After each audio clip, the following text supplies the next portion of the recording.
Aujourd'hui, nous allons voir l'utilisation de la fonction si avec LibreOffice Calc version 5. La fonction si, vous la manipuler tous les jours. Par exemple, si je vous dis, si tu fais moins de 2 minutes 30 au kilomètre, alors tu es qualifié, sinon non. Ou encore, si tes revenus ne sont pas supérieurs à 1000 euros, alors tu as droit à l'aide, sinon tu ne peux pas y prétendre. Ces deux exemples vous montrent que tous les jours vous manipulez la fonction si. Il s'agit donc de réaliser un test et puis d'effectuer des opérations, des résultats, des opérations à l'issue de ce test. Ces tests peuvent donc porter sur une égalité, une comparaison, une chaîne de caractères, une date. La fonction si nécessite trois arguments. Le premier qui est un test, le second l'action que l'on va réaliser si le test s'avère vrai, la deuxième l'action à réaliser si le test s'avère faux. Il y a plusieurs façons de manipuler la fonction si, je vous en donne deux écritures ici. Simplement, ce qu'on constate, c'est que régulièrement, cette écriture vous pose problème.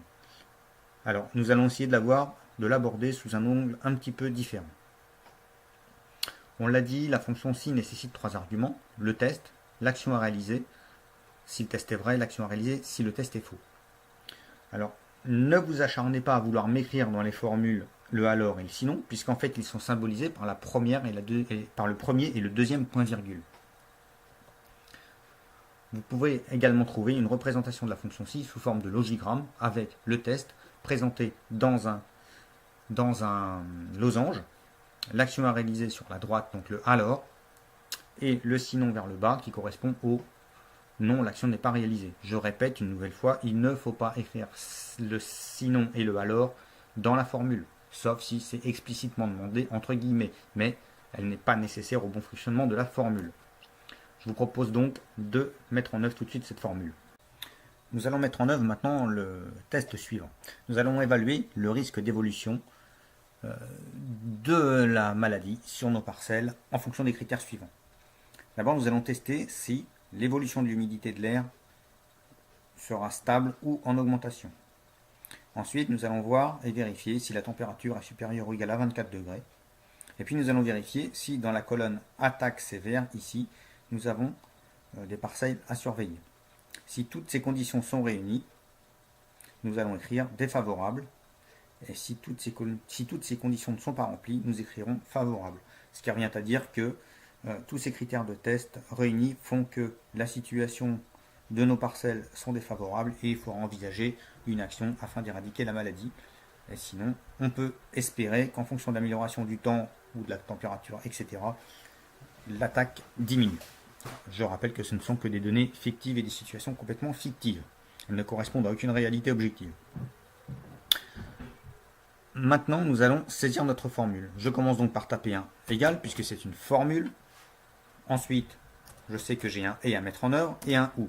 Pourquoi un ou? Puisque il faut que l'évolution de la situation soit 2 ou 1 pour le critère humidité. Donc, premier critère, il faut que ce soit égal à 2.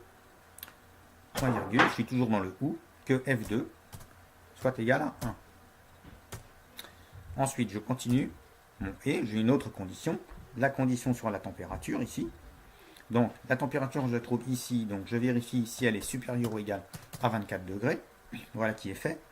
J'ai de nouveau un critère.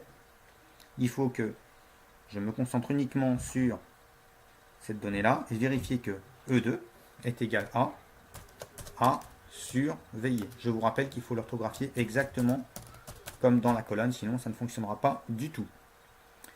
J'ai terminé mon et.